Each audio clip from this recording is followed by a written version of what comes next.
Hey guys, we're talking about credit utilization. That's right. Did you know that maximizing the credit that is available to you on your credit cards can actually affect your credit scores significantly? So we're talking about what you can do, the things that you can control to make sure that you're maximizing the percent allowed to you. I forget if it's 35% or 30%, but it's one or the other. And you can actually maximize the benefit of your credit scores by keeping your balances low. Now, many of you guys know that you have to have, at the minimum, if you want to be responsible for utilizing or having that utilization rate in a good place, you only want to be using out of that credit allowed to you 30% or less.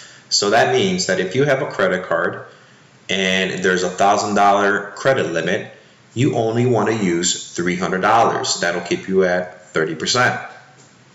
And that's using your utilization rate responsibly, okay? You can take it a step further and actually lower it down to 10%, and you could potentially get more of an increase on your credit score, okay?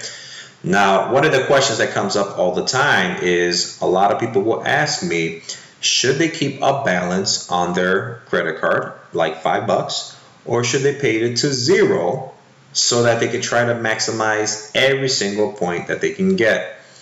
And I'll be quite frank with you guys, there's really no black and white answer to that question. I've seen it in simulations, credit simulations that we've done. I've seen it benefit people in both ways.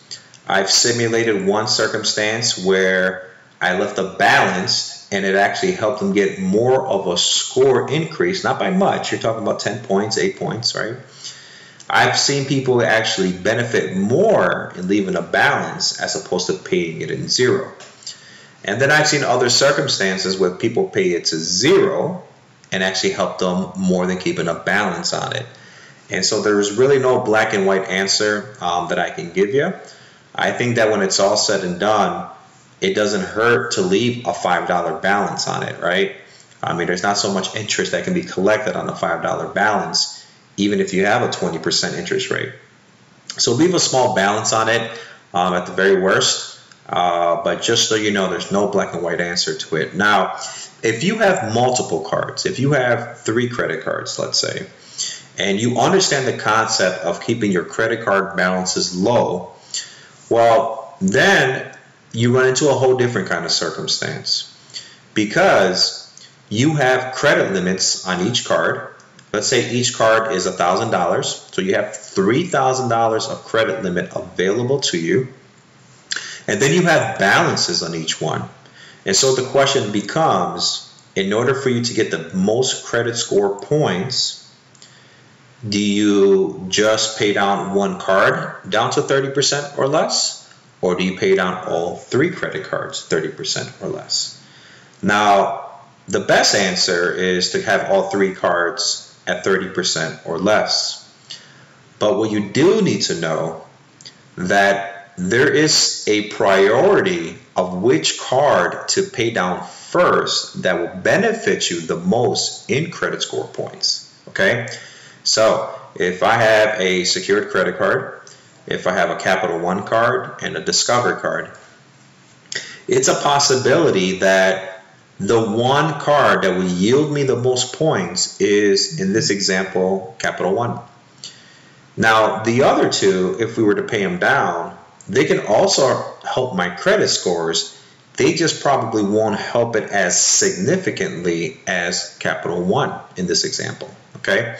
So there is a set order or a set strategy of knowing which credit card to pay down first for you to maximize the most credit score points.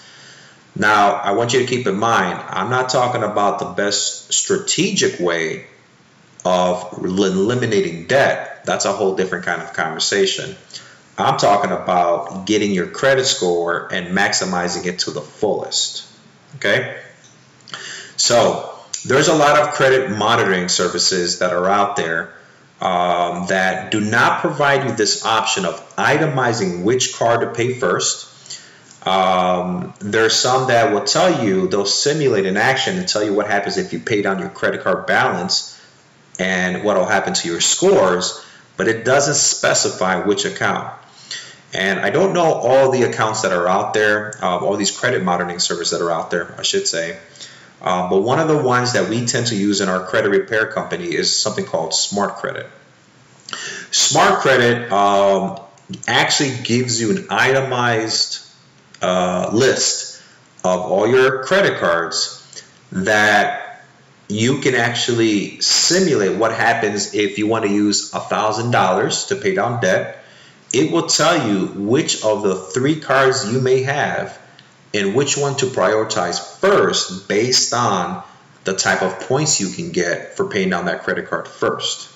Okay, I'm going to put a link to that Smart Credit account somewhere in this video, depending on where you're watching it. You may see it in the description box, or you may see it on the actual video in itself, so that you can just click on it, and if you are curious to sign up, or read on it, you can just go there and check it out.